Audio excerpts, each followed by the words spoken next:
₹25 करीब था और 193 रुपये ये बहुत जल्दी इस शेयर ने आपको दिखा दिए हैं। देखो सर, मुख्यतः जो ये शेयर है आपको पता है कि रेलवे को फाइनेंस कर।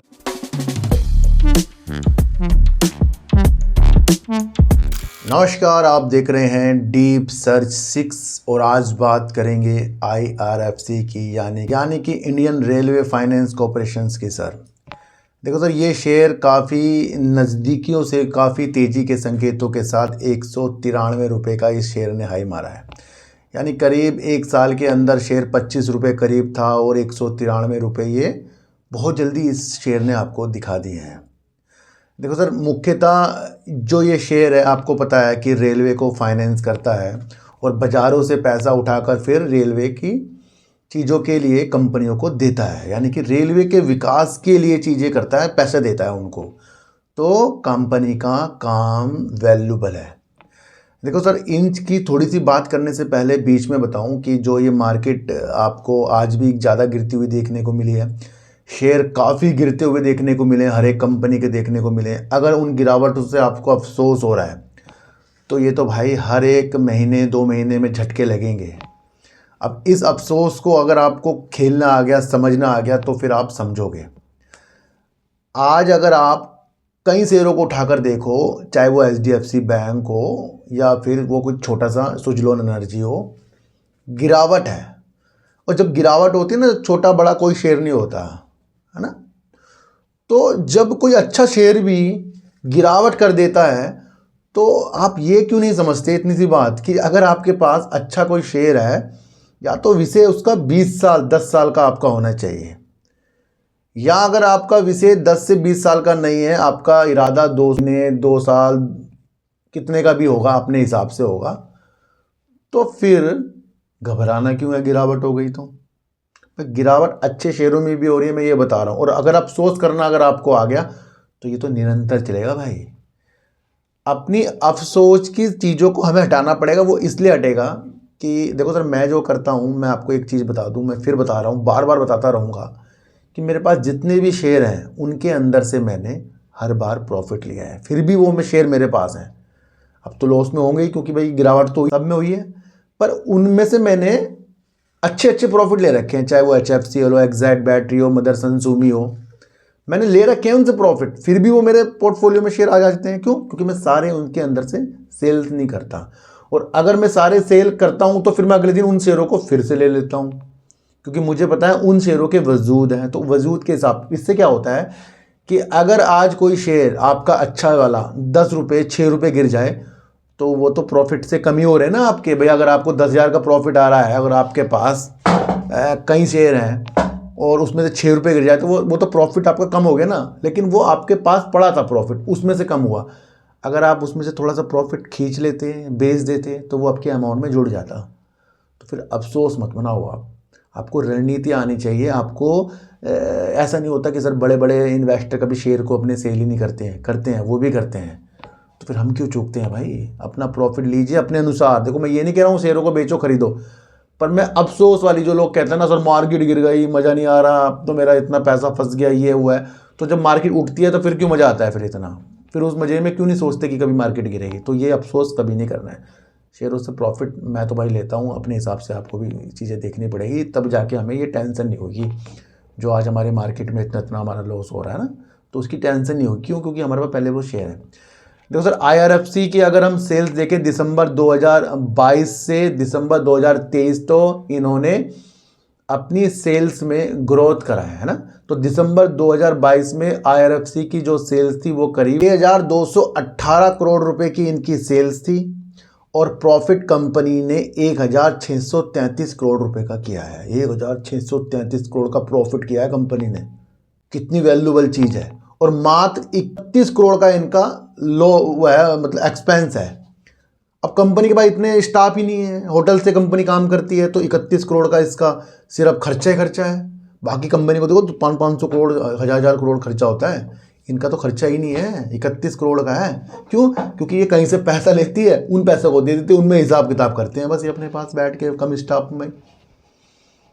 तो कंपनी ने जो सेल्स की थी 6,218 करोड़ की और 1,633 करोड़ का इन्होंने प्रॉफिट करा था। दिसंबर 2023 में कंपनी ने जो सेल्स की थी वो करीब 6,742 करोड़ की थी, यानी कि बढ़ा दिया है। पर इन्होंने यहाँ पर प्रॉफिट कम किया है, जो करीब 1,604 करोड़ का इनका प्रॉफिट है। और यहाँ पर इनका एक्सपेंस कितना आया है सर? 35 करोड़ का मात्र। इनका एक्सपेंस ही रहता है जी, 31, 30, 35, 40 इतना एक्सपेंस रहता है। तो कंपनी अपनी सेल्स अपने प्रॉफिट से वैल्यूबल है, मजबूत है। 1,000 करोड़ में प्रॉफिट कर रही है कंपनी, सेल बहुत अच्छी कर रही है, तो कंपनी यहाँ से जानदार है। दूसरा, अगर इनका हम रिजर्व देखें तो कंपनी का जो रिजर्व है वो करीब 34,615 करोड़ का इनके पास रिजर्व है। पर कंपनी के पास उधारी बहुत ज़्यादा है। देखो सर, अगर हम देखें कि इनके ऊपर कर्जा कितना है, वो करीब 4,06,443 करोड़ रुपए, 4,06,443 करोड़ रुपए का इनके ऊपर कर्जा है। अब ये जो कर्जा है सर इनके पास होगा ही, क्योंकि ये बाहर से जो पैसा लेती हैं वो तो सर उनको दिखेगा ही, इतना कर्जा भाई देना तो है ही ना। पर जब ये इतना कर्जा लेती है तो वो अपनी कमाई का कुछ हिस्सा फिर इन कर्जे को उतारने के लिए, और जो इनका ब्याज है उनको भी तो देना ही पड़ता है ना। तो कंपनी ये नॉर्मल रहेगी मेरे हिसाब से सर। देखो सर, 3-4 साल तक के इस शेयर के अंदर आपको नॉर्मल अपना विचार रखना है, क्योंकि जिस तरीके से इनका वजूद है कर्जे का, तो वो उस हिसाब से मैं बता रहा हूँ। फाइनेंस की कंपनियां इस तरीके की ही अपनी ग्रोथ को धीरे धीरे करके बढ़ाएंगी, तो वो हमेशा कर्ज के बोझ में दबी रहती हैं ऐसी कंपनियां, ये आप समझना। तो इसे देखते हुए मुझे लग रहा है भाई इतना ज़्यादा इनके ऊपर जो 4,06,443 करोड़ रुपए का जो उधार है, तो उसे थोड़ा देखते हुए लग रहा है भाई बहुत ज़्यादा है ये ना। लेकिन फिर कंपनी के विचार कितने बेहतरीन है ये भी आपको समझना है। तो ये दूर तक का रखने वाला शेयर है सर। देखो सर, अभी भी ये अपने 193 से जो इन्हें हाई मारा था 141 रुपये में मिल रहा है, यानी कि अभी भी 52 रुपये शेयर नीचे है। दूसरा, अगर आप देखें कि प्रमोटर इसके अंदर करीब 86.36% के हैं, एफआईज इसके अंदर करीब 1.15% के, डीआईज भी इतने ही हैं 1.15% के। पब्लिक निरंतर इसके अंदर बढ़ रही है, जो बढ़कर हो गई है करीब 11.34% की पब्लिक हो गई, यानी कि ज़्यादा से ज़्यादा इसके अंदर प्रमोटर है, जो आपको पता राष्ट्रपति सरकार है ना।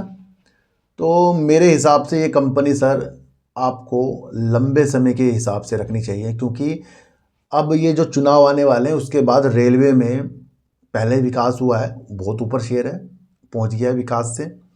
और आगे कितनी योजना है सर, कितनी योजना रेलवे के लिए है, इंफ्रास्ट्रक्चर हो, उसके अंदर रेल की बिछाई हो, पटरियों की बिछाना हो, विद्युतीकरण हो, जो भी कंपनियां वो काम करेंगी, तो यहाँ विस्तार होता जाएगा। फिर ये उन कंपनियों में अपना पैसा देता है, तो ये लंबे हिसाब की चीज़ें बन जाती हैं, है ना।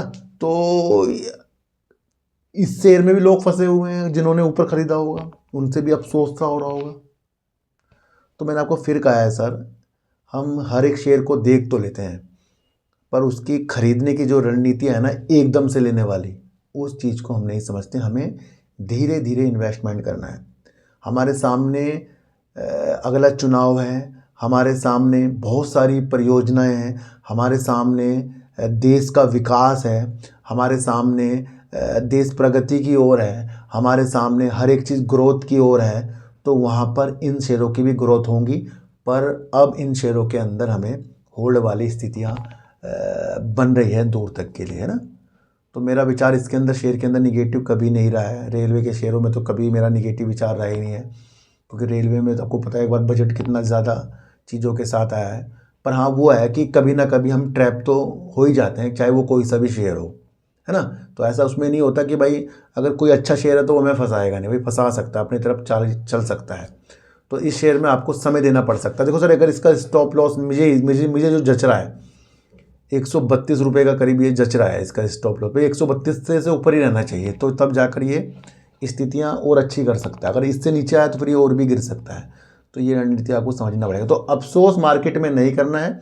IRFCO, आर्विनलो दोनों शेयर बेस्ट हैं, रेलवे के सारे शेयर बेस्ट हैं जो रेलवे की प्रगति के लिए काम कर रहे हैं।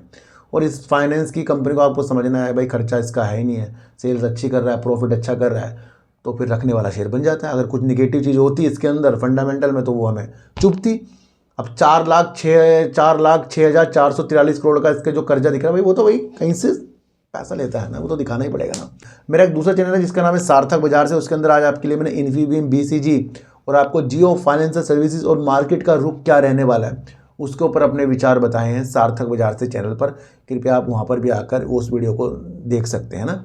तो आज की वीडियो से आपको क्या समझ में आया सर, एक बार मुझे भी बता देना। तो फिर मिलेंगे आपसे वीडियो के साथ, जब तक के लिए नमस्कार।